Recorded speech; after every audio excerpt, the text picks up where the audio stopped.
இது புதுக்கோட்டையா இல்லை என்றால் காவி கோட்டையா என்று தெரியவில்லை. அந்த அளவிற்கு காவி கோட்டை, நாம் எல்லாம் ஜார்ஜ் கோட்டையை பிடிப்பதற்காக காவி கோட்டையில் அடித்தளம் அமைக்க போகிறோம் என்பதை தெரிவித்துக் கொள்கிறேன். இன்று வருவது யார் வருகிறார்கள்? நமது அமித்ஷா அவர்கள் வருகிறார்கள். 127 மாவட்டங்களில் இருந்த நக்சலை 11 மாவட்டமாக குறைத்து நக்சல்களை ஓட ஓட ஓட விரட்டிய மரியாதைக்குரிய அமித்ஷா அவர்கள் இங்கே வருகிறார்கள். ஏற்கனவே சொன்னதை போல இது காவி கோட்டை. நாம் செங்கோட்டையில் இருந்து ஜார்ஜ் கோட்டைக்கு மரியாதைக்குரிய முதலமைச்சர் அவர்கள் சொல்கிறார்கள் 2.0 என்று சொல்கிறார்கள். இல்லை, இரண்டாவது முறை திராவிட முன்னேற்ற கழகத்தை ஓட ஓட விரட்ட போகின்ற கூட்டம் இந்த கூட்டம் என்பதை தெரிவித்துக் கொள்கிறேன். ஏனென்றால் இன்று நமது பாரதிய பிரதமர் அவர்கள் நல்லாட்சி செய்து கொண்டிருக்கிறார்கள். இங்கே மரியாதைக்குரிய முதலமைச்சர் சொல்கிறார், அவரது திட்டங்களை பற்றி சொன்னால் அவருக்கு மூச்சு வாங்குகிறதாம். நான் தமிழகத்தில் என்ன நடக்கிறது என்று சொல்கிறேன்.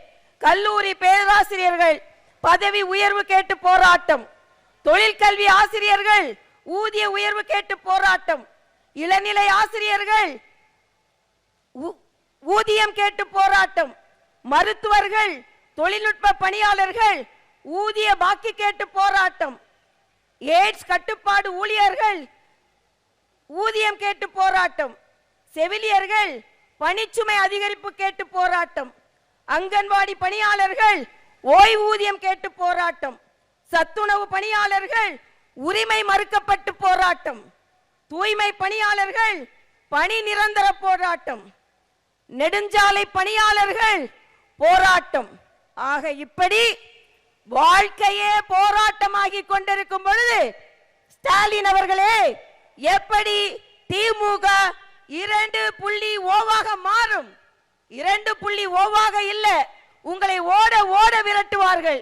ஏனென்றால் இன்று கூட பார்த்தீர்கள் என்றால் ஒரு சட்டமன்ற உறுப்பினர் கோயிலுக்கு போகும் பொழுது அவர் விரட்டி அடிக்கப்பட்டிருக்கிறார்.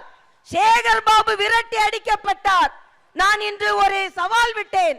மரியாதைக்குரிய சேகர் பாபு அவர்களே, 3000 கோயில்களுக்கு குடமுழுக்கு செய்தேன் என்று சொல்கிறீர்களே, ஒரு குடமுழுக்குவிற்காவது முதலமைச்சர் அவர்கள் வந்திருக்கிறார்களா என்று கேட்கிறேன். ஆக முதலமைச்சர் வரமாட்டார்.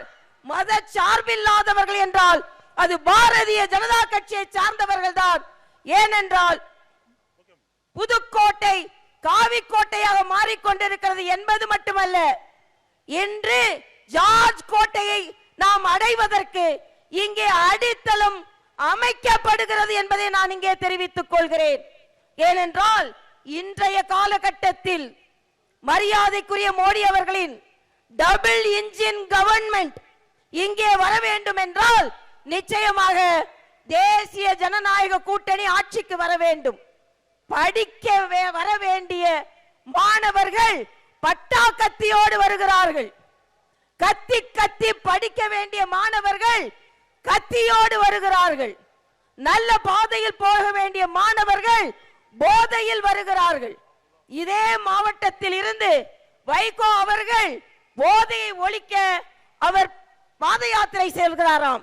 ஆனால் போதையை ஒழிப்பதற்கு இந்த அரசாங்கம் எந்த முயற்சியும் எடுக்கவில்லை. ஆனால் பேசிக் கொண்டிருக்கிறார்கள், நாடகம் ஆடிக்கொண்டிருக்கிறார்கள். நேற்றைய தினம் ஒரு பழைய ஓய்வூதிய திட்டத்தை அறிவித்திருக்கிறார்கள். அது பழைய ஓய்வூதிய திட்டமா, புதிய ஓய்வூதிய திட்டமா, இல்லை என்றால் பழைய புதிய ஓய்வூதிய திட்டமா, இல்லை என்றால் புதிய பழைய ஓய்வூதிய திட்டமா என்று யாருக்கும் தெரியாது. பிளே ஸ்டோர் மற்றும் ஆப் ஸ்டோரில் இருந்து பாலிமர் செயலியை QR கோடு மூலம் பதிவிறக்கம் செய்யுங்கள். செய்திகளை உடனுக்குடன் பெறுங்கள்.